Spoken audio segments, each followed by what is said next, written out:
नमो नमः मित्राणि सर्वेषां छात्राणां वयं स्वागतं कुर्मः। एषा संस्कृतस्य पीजीटी कक्षा अस्ति। संस्कृत अध्ययनस्य हेतु शीघ्रतया एतस्यां कक्षायाम् आगच्छन्तु सर्वे। बहुविधिनः पाठ्यक्रमस्य अध्यापनं भवति। अस्तु इदानीम् अहं कक्षां प्रारम्भं करोमि। तस्मात् प्राक् वयं पश्यामः स्वः किं किं पठितवन्तः। श्वः वयम् अध्ययनम् अकरोम।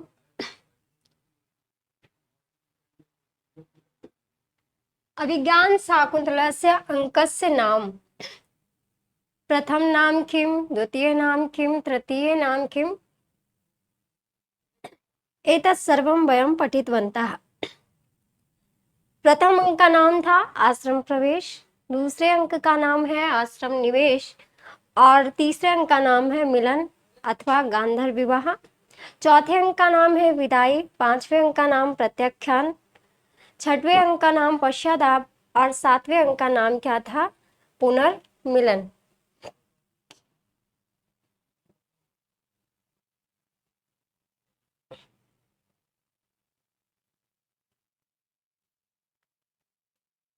आज हम चर्चा करेंगे अभिज्ञान शाकुंतलम के कुछ प्रमुख कथानकों की। फिर हम आएंगे कथा वस्तु के विषय में। कथा वस्तु कितनी है, किस प्रकार की है, उनके लेखन की विधा क्या है, संवाद के अनुसार कथा वस्तु कितने प्रकार की होती है, इन सभी विषयों पर हम चर्चा करेंगे। लेकिन अभी हम जानेंगे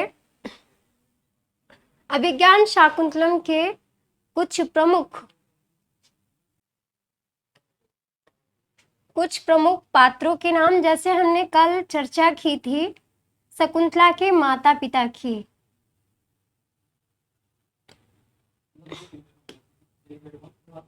शकुंतला के माता पिता की हमने चर्चा की थी। शकुंतला के जन्मदाता माता पिता कौन थे? ऋषि विश्वामित्र,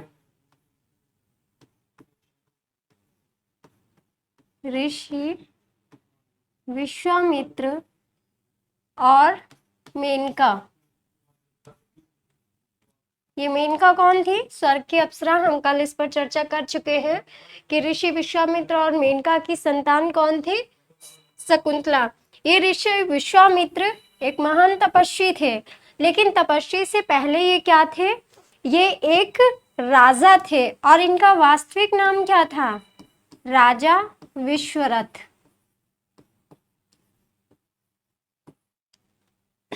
राजा विश्वरथ नाम से विश्वामित्र प्रचलित थे। राजा विश्वरथ ऋषि कैसे हुए, ये एक छोटी सी कहानी मैं यहाँ आपको बताऊंगी कि जो राजा विश्वरथ थे, एक दिन रघुवंश के जो गुरु थे महर्षि वशिष्ठ, उन महर्षि वशिष्ठ के यहाँ गए। महर्षि वशिष्ठ के आश्रम में एक कामधेनु नाम की गाय थी। वो गाय सारी इच्छाओं को पूर्ति करती थी, यानी जो भी आप उससे मनवांछित वस्तु मांगते थे वो सभी वस्तुओं को आपको प्रदान करती थी। राजा विश्वरथ जब वहां पर गए तो वशिष्ठ ऋषि ने अपनी गाय माता से कहा कि हे माता, राजन आए हुए हैं और उनके सम्मान के लिए हमें जिन जिन वस्तुओं की आवश्यकता है वो सब हमें प्रदान करें। उस गाय ने सब कुछ प्रदान किया। राजा वशिष्ठ ऋषि के आदर सत्कार से बहुत ही अभिभूत हुए। चलते समय उन्होंने ऋषि वशिष्ठ से कहा कि हे ऋषि, आप मुझे अपनी एक कामधेनु गाय दे दीजिए। ऋषि वशिष्ठ ने कहा कि राजन, ऐसा नहीं हो सकता, यह हमारे आश्रम की माता हैं और हम इन्हें आपको नहीं दे सकते। इस अपमान से क्रोधित होकर विश्वामित्र ने ऋषि वशिष्ठ के आश्रम पर चढ़ाई कर दी, यानी कि वहां पर युद्ध का आह्वान कर दिया और कामधेनु माता के आशीर्वाद से विजय ऋषि वशिष्ठ की होती है और राजा विश्वरथ हार जाते हैं। जब राजा विश्वरथ हार जाते हैं तो उनके मन में एक सवाल उठता है कि यदि एक तप करने वाला व्यक्ति मुझ जैसे राजा को हरा सकता है तो मेरे राजपाट या राज्य पर शासन करने से क्या लाभ। और इसी विचार ने उनको क्या किया, तप की ओर प्रेरित किया। तप करने के लिए प्रेरित किया और इसी तप के प्रभाव से ऋषि विश्वामित्र क्या हो गए, एक तपस्वी हो गए। और जब ये तपस्या कर रहे थे तभी स्वर्ग की अप्सरा मेनका इंद्र के आदेश से इनका तप भंग करने के लिए आई थी और उन दोनों का विवाह हुआ, जिस विवाह की परिणति में शकुंतला का जन्म हुआ। हमने आपको कल ये भी बताया था कि शकुंतला का वास्तविक अर्थ क्या है। शकुंतला का वास्तविक अर्थ क्या है? शकुंतभिः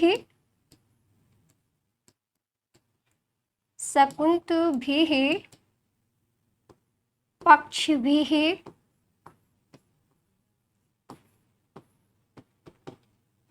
लालिता पालिता इति शकुंतला।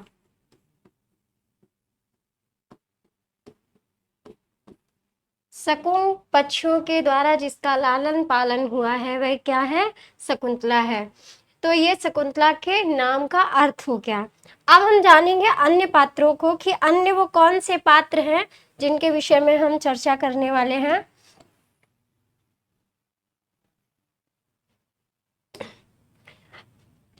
अब हम बात करेंगे शकुंतला की दो प्रिय सखियों के विषय में।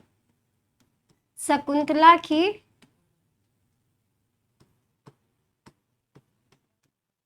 प्रिय सखियां।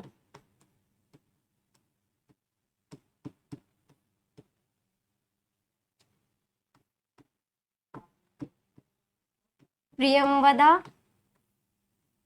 और अनुसूया। प्रियंवदा और अनुसूया शकुंतला की दो प्रिय सखियां हैं। ये सखियां हर सुख और दुख में शकुंतला के साथ रहती हैं। प्रियंवदा का अर्थ क्या है? प्रियंवदा का अर्थ है प्रियम वदति इति। प्रियंवदा प्रियम वदति इति प्रियंवदा। अर्थात जो प्रियम माने प्रिय को, वदति माने बोलती है। जो प्रिय बोलती है अर्थात जिसकी वाणी बहुत मधुर और प्रिय है, कोमल शब्दावली से युक्त है, उसे क्या कहते हैं? प्रियंवदा कहते हैं। अनुसूया का अर्थ है ना असूया। ना असूया इति अनुसूया। अनुसूया का मतलब होता है किसी से ईर्ष्या न करने वाली। किसी से ईर्ष्या न करने वाली। अर्थात जो किसी से ईर्ष्या ना करे वो क्या है? अनुसूया। ना असूया, ईर्ष्या नहीं करती है, वह कौन है? अनुसूया। तो ये शकुंतला की दो सखियां हैं जो चतुर्थ अंक तक उसके साथ में दिखाई जाती हैं। नाटक के प्रकरण में, कथा वस्तु में चतुर्थ अंक, प्रथम अंक से लेकर चतुर्थ अंक तक ये दोनों ही सखियां शकुंतला के साथ रहती हैं। आपसे प्रश्न बनता है कि प्रेमवदा की शकुंतला की सखियों का वर्णन किस किस अंक में पाया जाता है? तो प्रथम, द्वितीय, तृतीय और चतुर्थ, ये चार जो अंक हैं, इन चारों अंकों में इनकी सखियां इनके साथ रहती हैं। जैसे हमने आपको बताया था कि कर्ण ऋषि का पदार्पण किस अंक में होता है? चतुर्थ अंक में।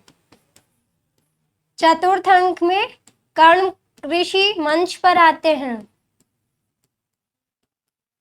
कर्ण ऋषि प्रथम बार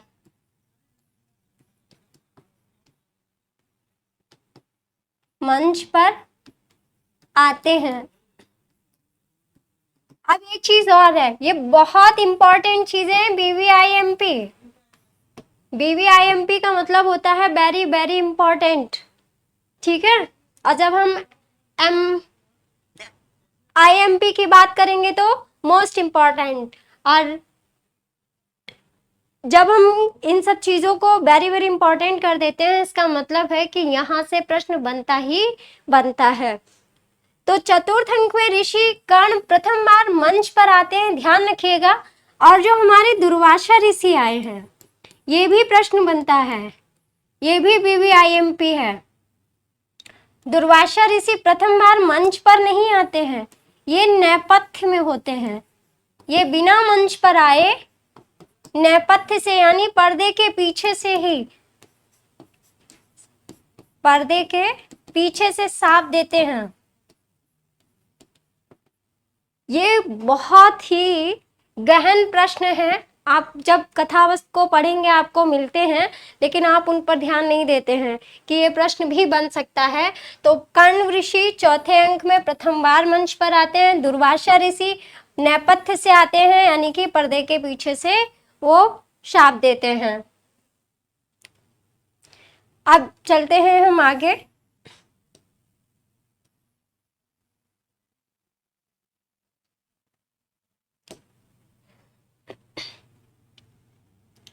अब बात करेंगे कर्ण ऋषि की। देखिए, इस पूरे विज्ञान शाकुंतलम में 3 ऋषियों का वर्णन है। सब प्रथम कर्ण ऋषि, दूसरे दुर्वासा ऋषि और तीसरे कौन है? महर्षि मारीची। कर्ण ऋषि का एक अपर नाम और है,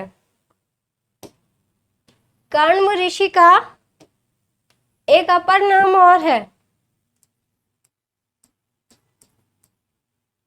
काश्यप। इनको काश्यप ऋषि कहकर भी ये विज्ञान शाकुंतलम में संबोधित किया है। कहीं आपको कर्ण ऋषि मिलेगा और कहीं काश्यप मिलेगा।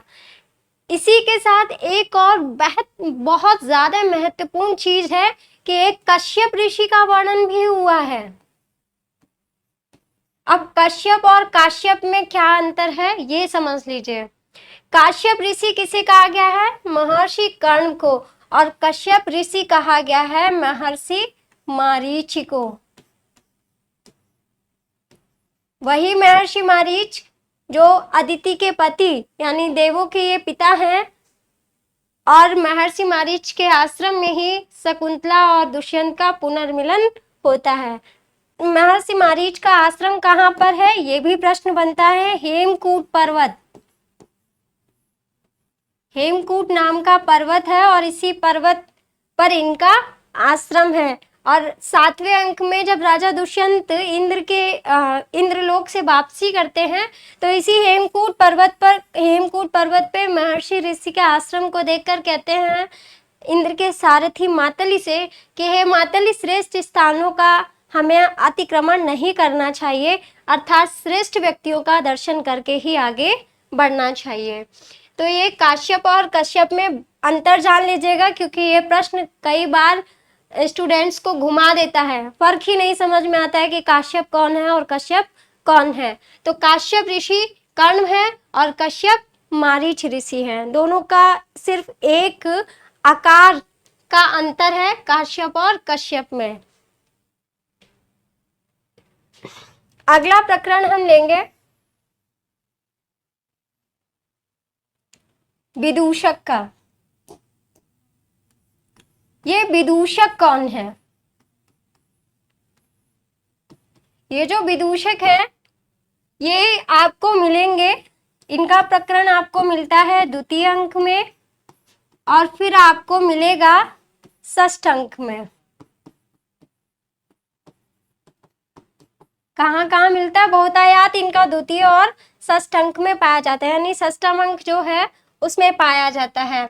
अब विदूषक किसे कहते हैं? इनकी संस्कृत परिभाषाएं भी आपको पढ़नी है, क्योंकि साहित्य दर्पण में ये विदूषक की परिभाषा दी जाती है। अर्थोक्षेपक में विष्कंभक की, प्रवेशक की, चूलिका की, अंकास्य और अंकावतार, इन सभी की क्या दी गई है? परिभाषाएं दी गई हैं। तो विदूषक को अभी हम यहाँ हिंदी में जानेंगे, फिर हम जब काव्य शास्त्र पढ़ेंगे तब उसमें चर्चा करेंगे। तो विदूषक होता है एक हास्य पात्र। ये हास्य पात्र होता है जो राजा का क्या करता है? मनोरंजन करता है। ऐसी कोई बात कहता है कि जिस पर किसी भी व्यक्ति को स्वतः ही हंसी आ जाती है। जैसे 2य अंक में जब राजा कहता है कि चलो चलते हैं, तो वो कहता है कि कहाँ? मोदक खाने, अर्थात उसे केवल और केवल खाने के विषय में ही याद रहता है, बहुत ज्यादा भोजन करने का इच्छुक रहता है। तो ये राजा का क्या है, हास्य पात्र है। राजा का हास्य पात्र होने के साथ ही राजा का प्रिय मित्र भी है। राजा का प्रिय मित्र, ये राजा का प्रिय मित्र भी है। अब जो आपसे बहुत इंपॉर्टेंट प्रश्न बनने वाला वो है, विदूषक का नाम क्या है। इस अभिज्ञान शाकुंतलम में विदूषक को नाम दिया गया है माढ़व्य, और कहीं कहीं इसका नाम माधव्य भी मिलता है। याद रखिएगा, माढ़व्य या माधव्य, ये विदूषक का नाम है। VVIMP क्वेश्चन है आपका, वेरी वेरी इंपॉर्टेंट। तो विदूषक का क्या नाम है, माढ़व्य या माधव्य। आपको कुछ भी मिल सकता है, माढ़व्य मिले तो ऑप्शन में इसे टिक करिएगा, अगर माधव्य मिलता है तो भी सही है, दोनों ही नामों से जाना जाता है। क्या है, हास्य पात्र है, राजा का प्रिय मित्र भी है।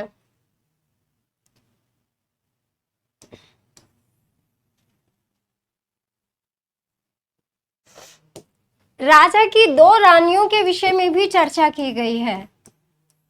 राजा दुष्यंत की शकुंतला के अतिरिक्त दो अन्य रानियां भी हैं।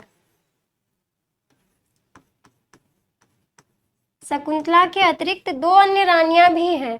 अब उन रानियों को मंच पर नहीं लाया गया है, वो भी कहाँ है, पर्दे के पीछे ही हैं। तो उन रानियों का वर्णन हमें सिर्फ ऐसे ही मिलता है, दिखाई देता है कि हाँ, उनके विषय में कुछ कथन किया गया है। जैसे हंसपदिका जब गायन करते हैं, श्लोक का गायन करते हैं, तो राजा उसे सुनता है, ठीक है। और वसुमती का प्रकरण, वसुमती का आगमन होता है जब छठे अंक में, तो विदूषक राजा को उनके क्रोध से बचा लेता है। तो राजा की सबसे पहली जो पत्नी है वो है वसुमती। देखिए, पहले बहुविवाह का प्रचलन था, राजा लोग बहुत सारी रानियां रखते थे, तो ये इनकी पहली पत्नी है। दूसरी पत्नी है इनकी हंसपदिका, और तीसरी इनकी पत्नी है शकुंतला।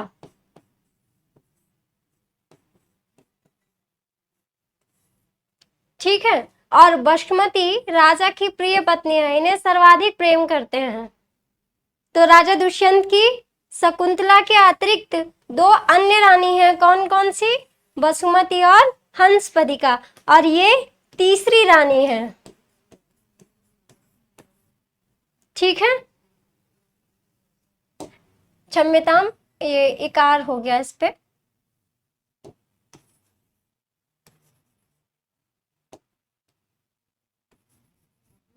राजा दुष्यंत की दो रानियां हैं, पहली वसुमती, दूसरी हंसपादिका, और शकुंतला से गांधर्व विवाह करने के बाद ये इनकी तीसरी रानी बन गई।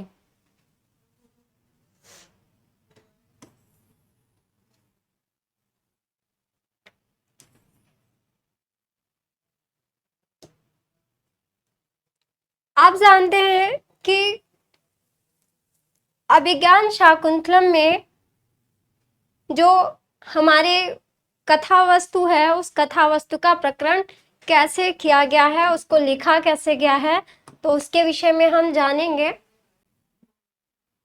आज जानते हैं हम लोग कथा वस्तु अर्थात इतिवृत्त के अनुसार कथा वस्तु क्या है, उसको लिखा कैसे जाता है।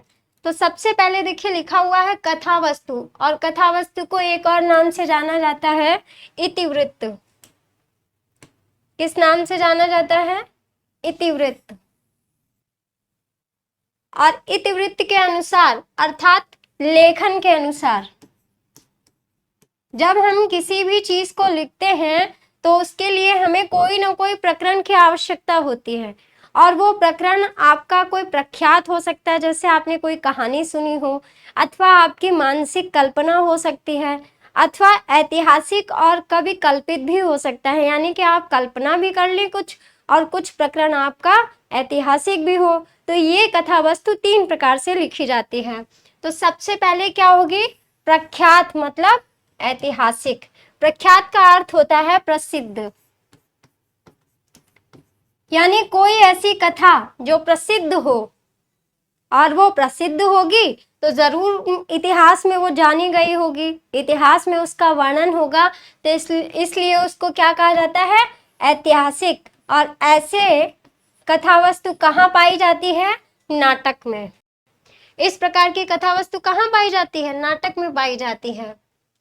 अगला है आपका उत्पाद्य। उत्पाद्य का मतलब होता है कि कल्पना हो, जो खुद ही निर्मित की गई हो। मान लीजिए जैसे एक जो लेखक होता है, वो लेखक क्या करता है, मानसिक रूप से किसी कविता का लेखन, मतलब कविता की रचना करता है। कोई शायर होता है, वो शायरी करता है, तो वो क्या है, उसकी कल्पना है अपने मन के भावों के अनुसार। तो वही यहाँ पर क्या है, उत्पाद यानी निर्मित किया गया है, कभी कल्पित, कभी अपनी कल्पनाओं से उसको निर्मित करता है। तो वो जो हमारी कथा वस्तु है क्या कही जाती है, कभी कल्पित कही जाती है या उत्पाद्य कह सकते हो। और इसका मतलब होता है प्रकरण। ऐसी जो कथा वस्तु है वो कहाँ पाई जाती है, प्रकरण में पाई जाती है। और जान लीजिएगा प्रकरण जो होता है हमारा, वो मृच्छकटिकम, आपके पीजीटी के सिलेबस में लगा हुआ है, मृच्छकटिकम। मृच्छकटिकम, इसमें कितने अंक हैं, 10 अंक हैं। 10 अंकों में कहानी है चारुदत्त और वसंत सेना की। चारुदत्त, वसंत सेना और दूता, इन तीनों की कहानी है। मृच्छकटिकम में चारुदत्त वसंत सेना से प्रेम करता है, जो कि एक वैश्या होती है, और दूता क्या है, उसकी विवाहिता पत्नी है। तो 10 अंकों में इसका वर्णन है, ये प्रकरण है। ठीक है। अगला है आपका मिश्र। मिश्र का मतलब मिला जुला वर्णन, जो ऐतिहासिक भी हो, कभी की कल्पना भी हो। जैसे कहीं भी हम क्या करते हैं, किसी भी इतिहास का थोड़ा सा प्रकरण ले लेते हैं, फिर अपनी कल्पनाओं के आधार पर उसको विस्तृत करते चले जाते हैं। जैसे शिवराज विजयम, क्या है, शिवराज विजयम, ठीक है, शिवराज विजयम। इसको ऐतिहासिक और कभी कल्पित दोनों कहा जा सकता है। ये शिवराज विजयम आपका टीजीटी के सिलेबस में है, ठीक है, ये आपका टीजीटी के सिलेबस में है। इसमें 3 निश्वास और शायद 6 विराम, ऐसा कुछ है शिवराज विजयम में। तो ये कथा वस्तु आपकी हो गई लेखन के अनुसार, कि कोई भी व्यक्ति अगर कथा वस्तु को लिखेगा तो वो किस आधार पर लिखेगा, ये लेखन का आधार हो गया। ठीक है, अब इतना आपने नोट कर लिया होगा, हम आगे बढ़ते हैं। फिर कथा वस्तु के 2 भाग किए जाते हैं। कथा वस्तु के 2 भाग किए जाते हैं। तो कथा वस्तु में 2 भाग इसलिए होते हैं क्योंकि एक कथा जो होती है ना, उसका पूरा अधिकार होता है, और एक कथा प्रासंगिक होती है जो प्रसंगवश चलती है। मतलब जहां जहां आवश्यकता होती है उसी प्रकार से हम क्या करते हैं, उसका प्रयोग करते हैं, कथा को जोड़ते जाते हैं उससे। तो आधिकारिक कथा जो होती है वो नायक से संबंधित होती है। आधिकारिक कथा नायक से संबंधित होती है। जैसे अगर हम बात करें तो हमारी ये जो कथा है अभिज्ञान शाकुंतलम की, इसके नायक कौन है, राजा दुष्यंत। और दुष्यंत जो नायक है, वो नायक की कोटि क्या है, धीरोदात्त नायक। ये यहाँ पर आप नोट कर लीजिएगा, ये इंपॉर्टेंट क्वेश्चंस बनते हैं, यहाँ से पूछा जाता है कि अभिज्ञान शाकुंतलम का नायक किस कोटि का है, या दुष्यंत किस कोटि के नायक हैं, ये पूछ लिया जाता है। तो आप बताएंगे धीरोदात्त कोटि के। ठीक है, यहीं पर आपसे एक प्रश्न और पूछा जाता है कि दुष्यंत का वंश कौन सा है। तो दुष्यंत पूर्ववंशीय है, ये राजा पूर्व के वंशज हैं। तो ये आधिकारिक कथा जो है वो नायक से संबंधित है, नायक से संबंधित कथा है, यानी दुष्यंत और शकुंतला से संबंधित चलती रहती है। अब क्या होता है, बीच बीच में प्रसंग आते रहते हैं, जैसे सानुमति प्रकरण है, दुर्वासा का प्रकरण है। ऐसे जो प्रकरण आते हैं वो क्या हैं, आपके प्रासंगिक हैं। और प्रासंगिक क्या होते हैं, गौड़ भी रहते हैं, कभी कभी छिपे हुए होते हैं। जैसे दुर्वासा।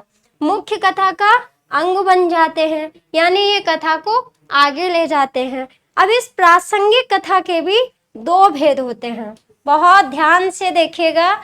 आपको अगर आपने इसको 2 मिनट तक किसी तरीके से ध्यान से देखा तो आपको याद हो जाएगा, क्योंकि अभी हमने जो पहला वाला पढ़ा था वो कथानक क्या था, इतिवृत्त अर्थात लेखन के अनुसार था, और उसके 3 भाग थे। प्रख्यात था पहला, दूसरा उत्पाद, तीसरा मिश्र। प्रख्यात क्या है आपका, ऐतिहासिक है। उत्पाद आपका कवि कल्पित है, और जो आपका तीसरा है मिश्र, वो ऐतिहासिक और कवि कल्पित है। तो उसका नाटक, प्रकरण और शिवराज विजयम आप कह सकते हो। अब ये कथा वस्तु के पुनः 2 भाग किए गए, ये आपको 10 रूपक में भी प्रकरण मिलेगा, ठीक है। ये कथा वस्तु का जो प्रकरण है आपको ये कहाँ मिलेगा, 10 रूपक में मिलेगा। 10 रूपक में इसकी संस्कृत परिभाषाएं दी गई हैं, ठीक है। और वही संस्कृत परिभाषाएं आपके पीजीटी के सिलेबस में और टीजीटी के सिलेबस में भी पूछी जाती हैं। जब आपका एग्जाम होता है तो 10 रूपक का क्वेश्चन जरूर आता है, हम उसको भी अवश्य पढ़ेंगे। तो आधिकारिक कथा नायक से संबंधित होती है, जैसे नायक हमारा कौन है नाटक का, दुष्यंत है। फिर प्रासंगिक कथा गौड़ होती है अथवा मुख्य कथा का अंग होती है। प्रासंगिक कथा के 2 भेद होते हैं। किसके, इस प्रासंगिक कथा के 2 भेद होते हैं। पहला है आपका पताका। पताका क्या है, नाटक में दूर तक चली जाए, ऐसी कथा जो नाटक में दूर तक चली जाए, जैसे सुग्रीव की कथा।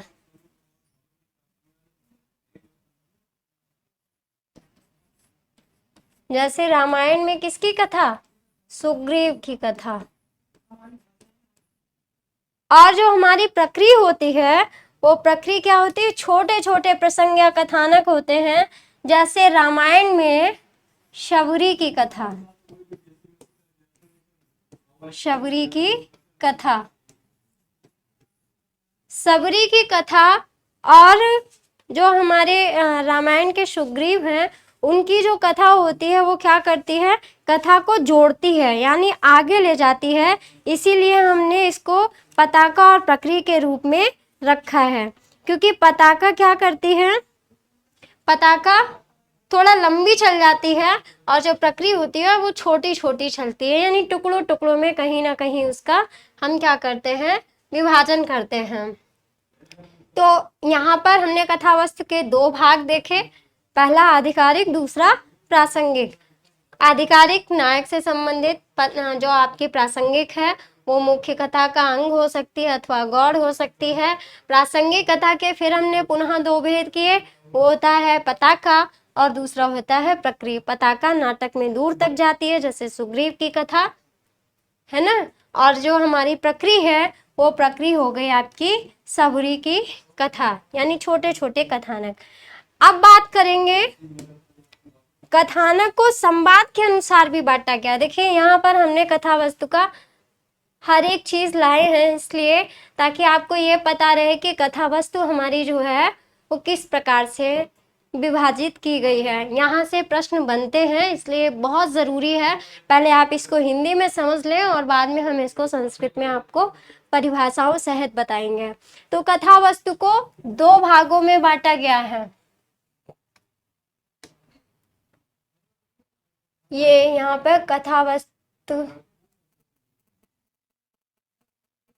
ये कथा वस्तु का संवाद, सॉरी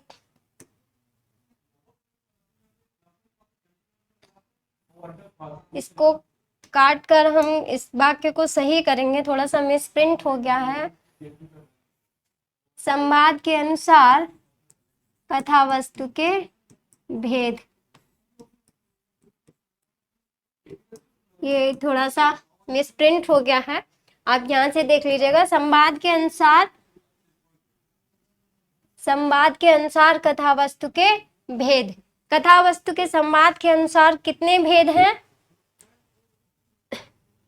3 भेद, नंबर 1, नंबर 2 और नंबर 3।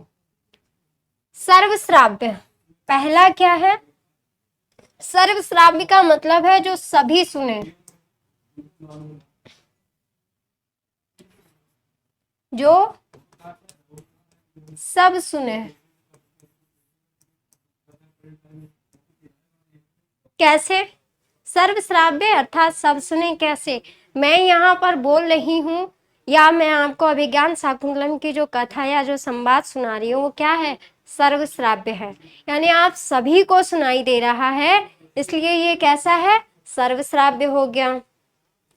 अगला है अश्राव्य। इस अश्राव्य को आप पढ़ेंगे नाटक में तो ये स्वगत नाम से दिया गया है। किस नाम से? स्वगत, अर्थात मन ही मन में कहा जाए। अश्राव्य जो ना सुना गया हो या जिसे ना सुना जा सके, तो वो स्वगत, मन ही मन में विचार करना। जैसे आपको किसी की कोई बात अच्छी नहीं लगती और आप उसको कोई उत्तर भी नहीं देना चाहते, तो आप मन ही मन में क्या करते हैं?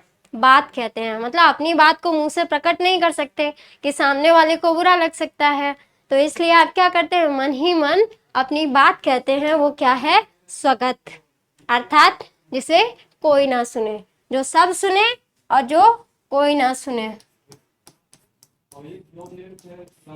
जो कोई ना सुने। ठीक है। अगला है आपका नियत श्राव्य। नियत का मतलब निश्चित रूप से, कुछ ऐसे व्यक्ति जो निश्चित कर लिए जाए कि इतनों को ही सुनाना है, तो वो क्या हो गए आपके? नियत श्राव्य, यानी निश्चित व्यक्तियों तक बात सुनी जाए, वो नियत श्राव्य हो गया। अब नियत श्राव्य के भी 3 भेद होते हैं। नियत श्राव्य के कितने भेद होते हैं? 3 भेद होते हैं। पहला हो गया जनांतिक, दूसरा अपवारित और तीसरा आकाश भाषित।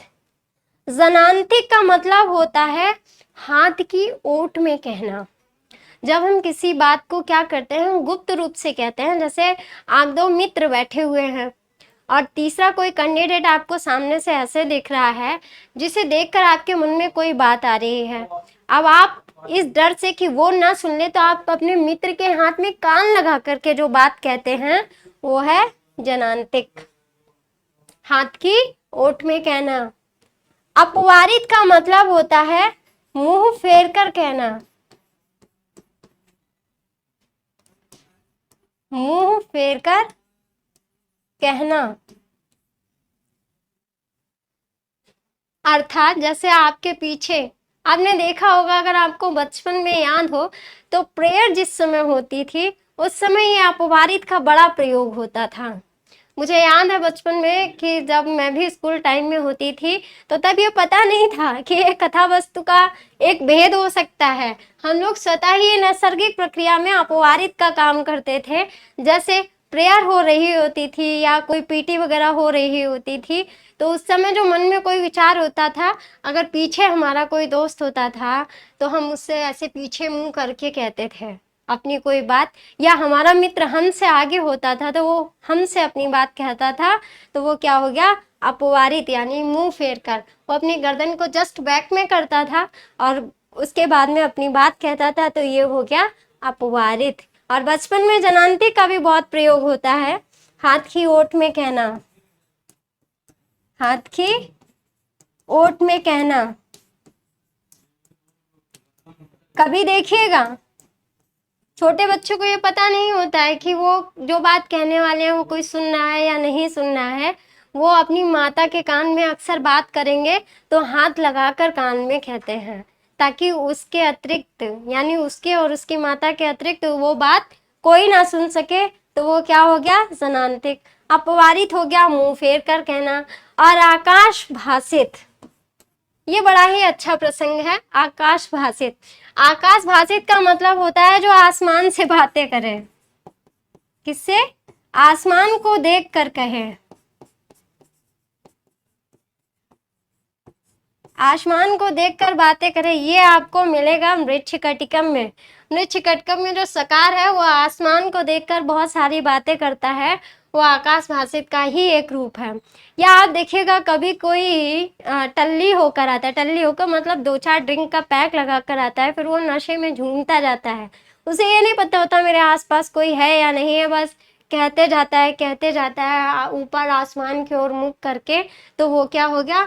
आकाश भाषित, हम लोग भी कभी आकाश भाषित करते हैं, जैसे कभी कोई वेदना में होते हैं या खुशी में होते हैं तो आसमान की ओर, जब खुशी में होते हैं आसमान की ओर देखकर ईश्वर को थैंक यू बोलते हैं, तो वो भी क्या हो गया, आकाश भाषित हो गया। या जब दुखी होते हैं तो ईश्वर को याद करते हैं कि मतलब कोई भी हमारी जो पीड़ा है उसके निवारण के लिए भी हम आकाश में देखकर कभी कभी प्रेयर करते हैं, वो क्या होती है, आकाश भाषित। ठीक है, ये होगा हमारे संवाद के अनुसार कथा वस्तु के 3 भेद। तो पहले हमने पढ़ा था कथा वस्तु का लेखन के अनुसार भेद, फिर हमने क्या पढ़ा, कथा वस्तु के संवाद के अनुसार भेद, और फिर कथा वस्तु के 2 भेद पढ़े थे, आधिकारिक और प्रासंगिक। कल हम पढ़ेंगे मंचन की दृष्टि से कथा वस्तु के कितने विभाग यानी कि भेद किए जाते हैं, या कितने अंकों कितने भागों में उसे बांटा गया है। तो तब तक आप इतना सारा कुछ रिवीजन अवश्य कर लीजिएगा। देखिए 1 से 2 बार आप रिवीजन करेंगे ना तो ये सारी चीजें आपको कंठस्थ हो जाएंगी, इनको रटने की आवश्यकता नहीं होती है, ये सारी चीजें बस समझने की हैं। 1 से 2 बार आप इसको देखेंगे, 1 से 2 बार आप इसको पढ़ेंगे, आपको याद हो जाएगा। आपसे कहीं से भी कभी भी कोई पूछ लेगा तो आप इसको बता देंगे।